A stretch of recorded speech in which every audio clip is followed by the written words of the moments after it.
Hey y'all, it's Mr. Bill. Thanks for stopping by and visiting me again at Papa's Place. I'm in the middle of a series that I've entitled My Journey, and it's primarily to talk about my life, various things, milestones, and events that have happened. And yesterday I posted the first part of episode 4 talking about a heart attack that I had when we were living in the United Kingdom in 2008. Came back to the States, got that all dealt with. And today I want to talk about the next step in kind of I guess you'd call it the breakdown or gradual decline of my overall health, at least from my perspective. And it involves having both knees replaced, total knee replacement surgery on both knees within the space of 3 years. I had one done, and then I had the second one done. So that's what this video today is about, and I hope you stay to the end.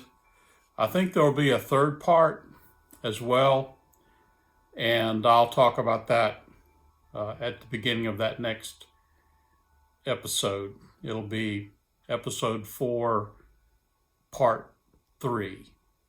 So today is episode 4, part 2. Thanks for watching. In 2016, I had gone through a very extensive regimen of walking 4 to 5 miles a day, watching my intake. I was counting calories. I wasn't on any particular diet necessarily, but I was just tracking calories. And when the calories ran out, I had to stop eating that day. And that's what I was doing. I lost 60 pounds doing that. Everybody was so impressed, and my doctor, my cardiologist, she's just like, this is incredible. I had been diagnosed as being diabetic. That disappeared. All my medicines pretty much I was able to cease taking most of those medications. And my doc told me, she said, this is you're a good example, a textbook example of how diet and exercise can turn your life around. And so, I was real thrilled with that. So, but I had to have, all that walking I'd done, evidently it just really, a little bit of, I don't know if it's called cartilage or whatever it is, that cushion between your two, bones in your knees, that thin layer of cushioning had just been obliterated. And I was bone on bone pain in my left knee. And went to see an orthopedic guy, and he said, you need to have the knee replaced right away. And so I thought, okay. I mean, it's a common surgery. A lot of people do it. I forget how many thousands a day get this thing done. And in most cases, it works wonders. It's like having a whole new knee. Well, you do have in a way. But mine didn't go well.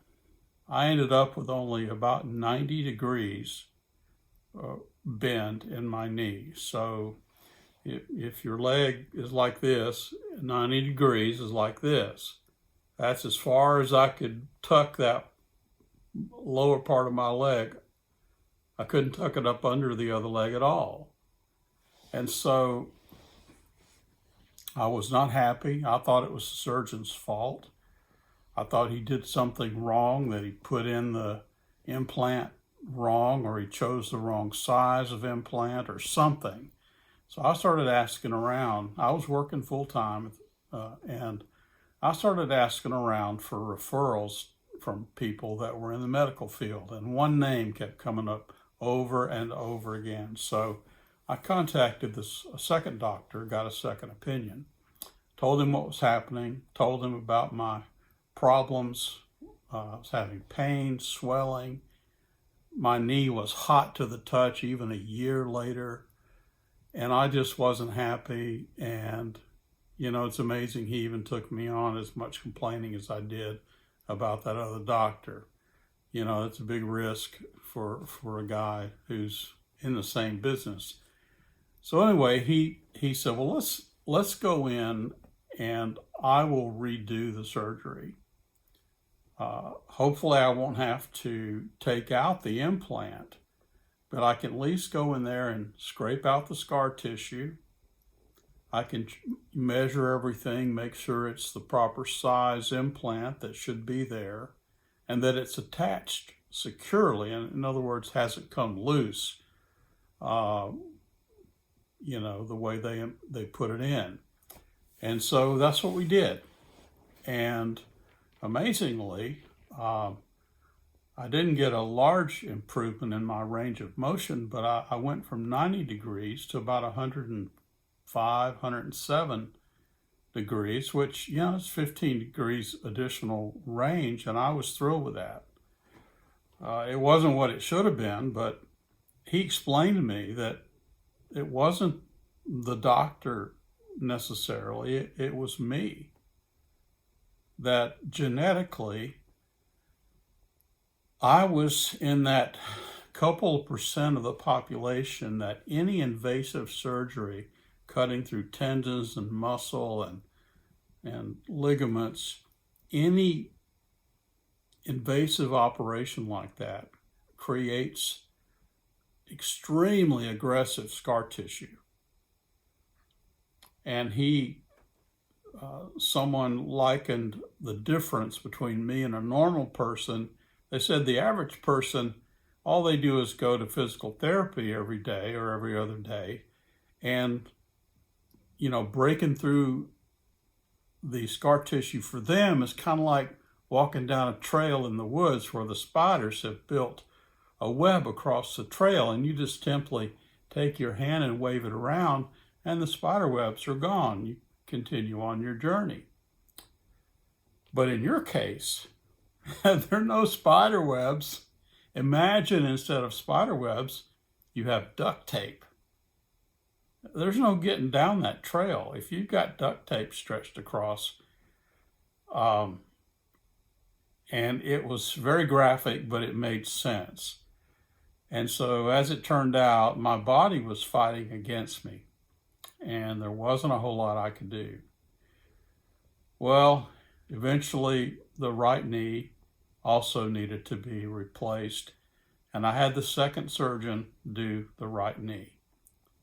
Unfortunately, it turned out the same way the first knee did. I ended up with about 100 degrees, but by the time you stop physical therapy, it sort of starts to tighten up a little bit, and I ended up with about 90 in both knees. It's horrible, I can't get down on the floor and play with my grandkids. I can't kneel down anywhere for any reason. I can't look in the cabinets, the lower cabinets in our kitchen or in the garage. It's very, very disabling to have that problem. And so I thought I just resigned myself to being a cripple the rest of my life. And well, thanks for watching today. I hope you learned something or enjoyed watching this video, and appreciate if you would give us a thumbs up and subscribe if you haven't already. And from Papa's Place, I'm going to say bye for now.